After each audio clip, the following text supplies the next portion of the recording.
I am here today with Benedicte Håland. She is a professional goalkeeper in football, Norwegian national, and has played in the top leagues in Norway, Switzerland, England and Iceland. Welcome today. Thank you. Let's just get this out of the way right now. Can you just answer this for the fans? Are you related to Erling Haaland? On record, if you want. Yeah, on record. He's tall and blonde. I'm tall and blonde. Both from Norway.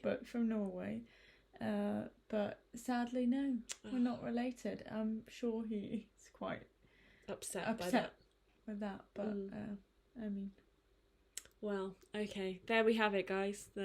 Let the record state, no relation. Welcome today. Thank you for having me. Thank you very much for joining us. Of course. So I was wondering if we could start by you just telling us a little bit more about yourself, such as how you got into football and what drew you to goalkeeping. Sure, yeah. Well, I've played football basically since I could walk, but mostly outfield until I was like 15 when I moved to a different club away from my hometown where the coaches saw something in me. It's not like I'd been a goalie before, but yeah, they wanted me to do it a bit more seriously, so they got me into some goalkeeper courses, and we made a deal where I would agree to play the first half in goal if they let me play the second half as an outfielder. Very nice. But yeah, whilst I was there, I was 15 years old. At this one goalkeeper course, I got someone higher up in the national team saw me, and they decided to bring me in for a under 15 national team camp. And I went there, was great. And then the same autumn, I was brought in to play with Arna-Bjørnar, professional team in Norway. So from that age, I started practicing with them, and then I had to decide whether or not goalkeeping was what I wanted to do. And yeah, it turned out that I liked goalkeeping too, and yeah, grew to love it. Very nice. So let's get straight into it. You have read my blog looking into teamwork, and I believe seen the infographic on Instagram. Yep. And on that blog, I write about 4 aspects within a team culture that can improve team performance. These include increasing team cohesion through completing activities together, creating a group identity, and creating clear group roles, as well as being aware of cliques and how to manage them. So following on from this, were there any of those that you particularly resonated with? Did any of them, shout out as really important aspects of the team or something to be aware of in your personal experience? Well, yeah, you mentioned cliques and groups there, and I think it's important to realise and be honest about the fact that, yeah, we're a team and we want to have this common goal, but we're also a team of 22 at least individuals, and like other aspects of life, not everyone's gonna get along in the same way, and there are gonna be differences, and there's some people you're gonna connect with more than others. So I think as long as these groups or cliques aren't exclusive, and they don't make anyone feel like they don't belong, I think it's very natural that some people are going to be closer together.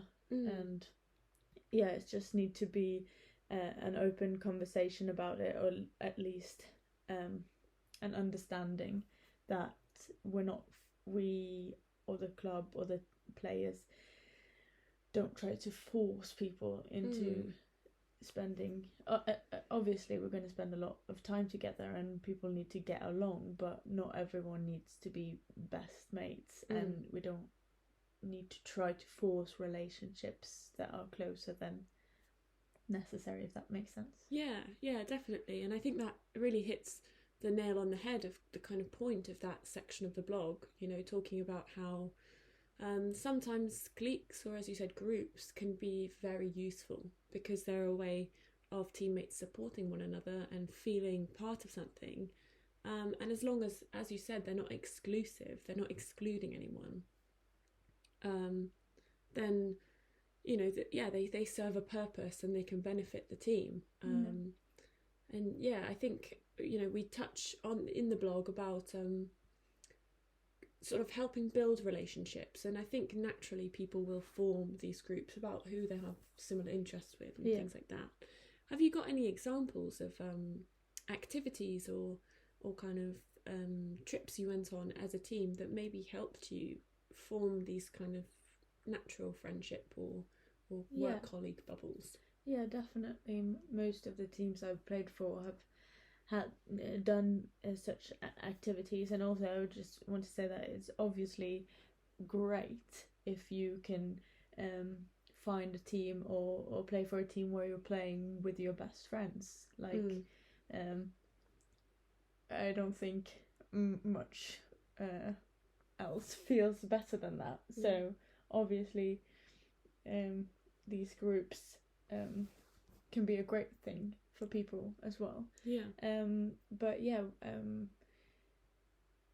Examples, when I was in Sandviken, we once went on one of the mountains surrounding Bergen, and we were divided into teams and did like competitions like archery and fun things that we hadn't necessarily tried before, or a different setting than on the football pitch. Or in Anabjörna we went to La Manga on camps once a year, which it's more expensive than going up the mountain in the local area. But it was also an opportunity for us to spend almost like night and day together, and we were living together in apartments, and we got closer and did other things than just practicing and playing football as well. Or like recently when I was in Iceland, we went on this fishing trip out in the wilderness of Iceland, like off-road, and I'm so grateful for playing football, because something like that, unless you're a local, I would never go in to that's true. Parts of Iceland. What I'm noticing in the activities that you're naming is something that psychological research and theory seems to support as well, is this idea that building group relationships and group cohesion can be through activities, but these activities need to be new and have a sense of risk. And I think you bring those up in, as you said, doing kind of activities on the mountains. I certainly felt had a feeling of risk when we were going off-road in Iceland. Yeah, exactly. And I think it sort of takes people out of their comfort zone. It maybe makes them more vulnerable, so they're willing to accept help from other people more because they're in a bit of a unsure situation. And as well as being in a situation where it's new, so that they have to transfer some of their life skills over from previous aspects of their lives.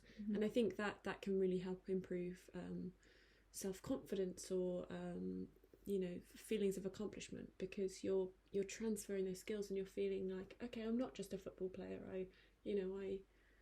I can do so much more than I was capable of, or thought that I was capable of. So no, that's really great to hear. So, having been in the game for quite a few years now, having played in many different countries, have you grown to expect certain things from your teammates or from the club, both socially and within the culture? Yeah, I think, seeing it like when I started playing professionally when I was 15, and now I think things have changed in terms of expectations. And I also think when I first got in, I was very young, and I felt, don't get me wrong, I still feel very grateful for the opportunity to play football and do something I love, but I felt even more like I can't believe this is happening to me, and I can't believe I get to do this. And I also didn't really know that was something that back then sounds like I'm really old, but I didn't realize that a professional football career was something that I could do. Yeah. And now, having been in the game for quite a few years and seeing what I've seen, I think it's very important to talk about how we speak to one another, and especially with young ones in the team. I hope that I can be a part of making those younger players feel welcome, because it's quite daunting as a 15-year-old coming in to a professional environment where older women obviously are expecting a lot from their teammates and of themselves. So there is this, I don't know, sometimes it can come off a bit strong, especially for the younger ones, where they're not necessarily used to that kind of talk, and things can be taken the wrong way. So I think it's important, especially the older ones are aware of how things can come across, and make sure that the younger ones feel like they're seen as more than just they're seen for more than just a bad pass or a good pass or things like that.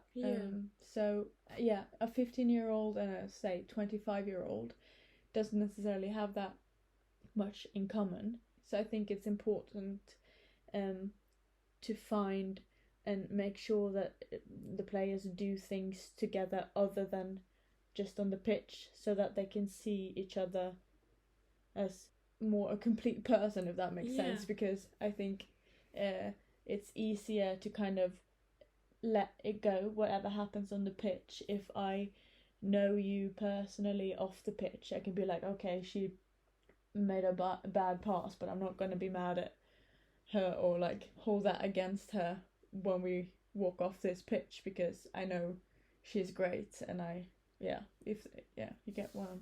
Yeah, absolutely. So you kind of mentioned there the importance of thinking about the way you speak to each other. Maybe that kind of making sure that you respect one another. And then I really resonated with the, finding common ground. And I think that leads us really nicely onto the kind of aspect of the blog speaking about group identity. And this idea of creating values and creating a kind of, a identity of the team that everyone values and everybody feels that they've had a part in creating. So on that sort of wavelength, would you think that sitting down and creating values as a team would be useful, or have you done that in the past and has it helped your teams? Absolutely, yeah. I think most teams that I've played for have sat down and talked about these kind of values and what make this team unique. And I think it's very important, and also to differentiate between club values and team values, because like clubs are going to have their values, and it's important that the players know them. But I also think that the team needs to have something that they can stand behind, something more personal, that they know that yes, this is what we are, this is who we are. So I think it can be useful to have those core club values that doesn't necessarily change from year to year, whilst also having these team values, because the team could be completely different this year to next year. Players come and go. So making sure that it's values or a phrase or something that resonates with these players in particular can be very helpful. Yeah. When I was in Bristol last year, the first half of the season we weren't doing very well and things were looking quite grim for us. So in the beginning of the second part of the season, after the Christmas break, we kind of sat down and had a chat, and I remember it really well, like where we were and all of that. So I mean, at least to me, it made an impact. Yeah. And yeah, we divided ourselves into the goalies and defenders, the midfielders, and the strikers or attackers, so that we kind of there were smaller groups and maybe easier for some people to talk, and we kind of gave each other like 10 minutes to fill in things that like what we wanted to stand for or things that were important to us, and then we got together as a bigger group and narrowed it down until we had this kind of combination of words or a phrase that we kind of brought with us for the rest of the season. And when going into the Christmas break, it looked like Bristol doesn't stand a chance. It's not gonna go well for them at all. By the end of the second part of the season, we had been able to turn things around and put ourselves in a position where we could actually manage not to get relegated. And I mean, in the end we got relegated and it didn't work out, but at least we managed to turn things around and had a hope, and we could have stayed up if we just I know, but fighting right to the last match. Yeah, kind of exactly. And I think that meeting was one of the things that, obviously not the only thing, but one of the things that changed something for us and made it better. Yeah, that's really great. I guess the only other aspect of the blog that we haven't really spoken about is this idea of group roles. So within the blog it speaks about formal and informal roles. So formal being, you know, captain, coach, goalkeeper, and informal being you know, the clown of the group, or the one that organises the social events, the one that you can go to with all of your problems. What do you think of forming group roles within a team? Do you think it's helpful, or?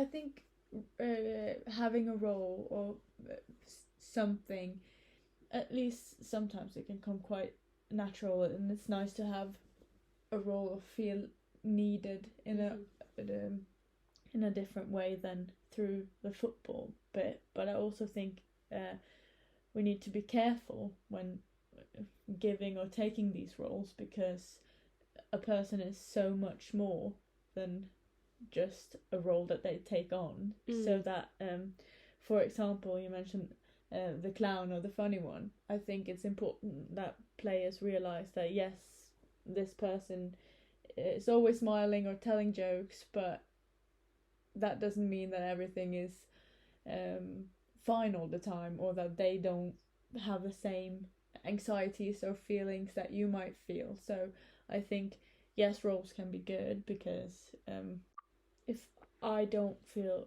comfortable being the funny one, but I know that she is my teammate, then she can kind of take that role and I can sit back and do the things that I'm comfortable with.